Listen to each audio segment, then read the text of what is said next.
Chapter 1 of Through the Looking-Glass. Through the Looking-Glass by Lewis Carroll. Chapter 1. Looking-Glass House. One thing was certain, that the white kitten had had nothing to do with it. It was the black kitten's fault entirely.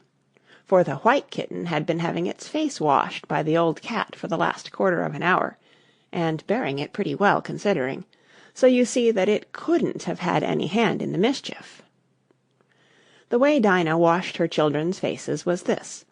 First she held the poor thing down by its ear with one paw, and then with the other paw she rubbed its face all over, the wrong way, beginning at the nose, and just now, as I said, she was hard at work on the white kitten, which was lying quite still and trying to purr, no doubt feeling that it was all meant for its good.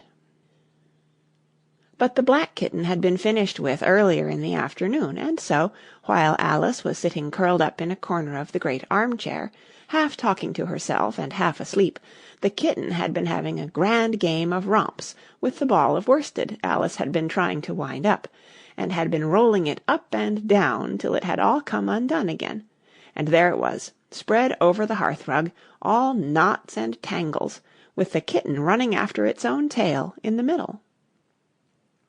"Oh, you wicked little thing!" cried Alice, catching up the kitten and giving it a little kiss to make it understand that it was in disgrace.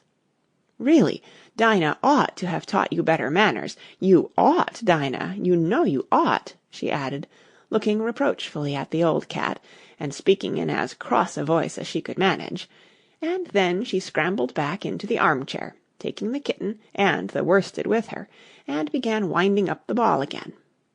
But she didn't get on very fast, as she was talking all the time, sometimes to the kitten, and sometimes to herself. Kitty sat very demurely on her knee, pretending to watch the progress of the winding, and now and then putting out one paw, and gently touching the ball, as if it would be glad to help, if it might. "Do you know what to-morrow is, Kitty?" Alice began. "You'd have guessed if you'd been up in the window with me, only Dinah was making you tidy, so you couldn't. I was watching the boys getting in sticks for the bonfire, and it wants plenty of sticks, Kitty, only it got so cold, and it snowed so, they had to leave off. Never mind, Kitty, we'll go and see the bonfire to-morrow." Here Alice wound 2 or 3 turns of the worsted round the kitten's neck, just to see how it would look. This led to a scramble, in which the ball rolled down upon the floor, and yards of it got unwound again.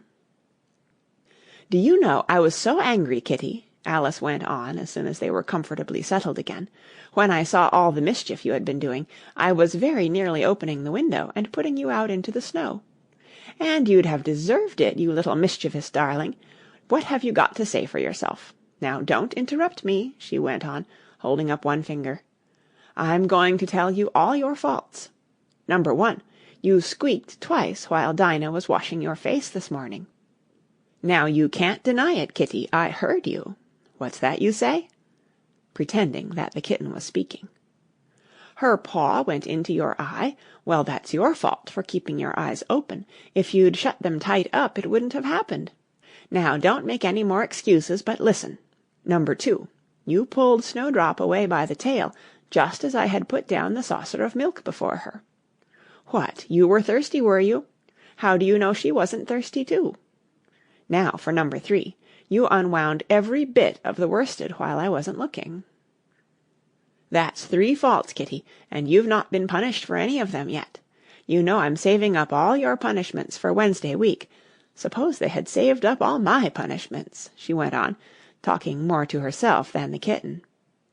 "What would they do at the end of a year? I should be sent to prison, I suppose, when the day came. Or, let me see, suppose each punishment was to be going without a dinner. Then, when the miserable day came, I should have to go without 50 dinners at once. Well, I shouldn't mind that much. I'd far rather go without them than eat them. Do you hear the snow against the window-panes, Kitty? How nice and soft it sounds, just as if someone was—" Sample complete. Ready to continue?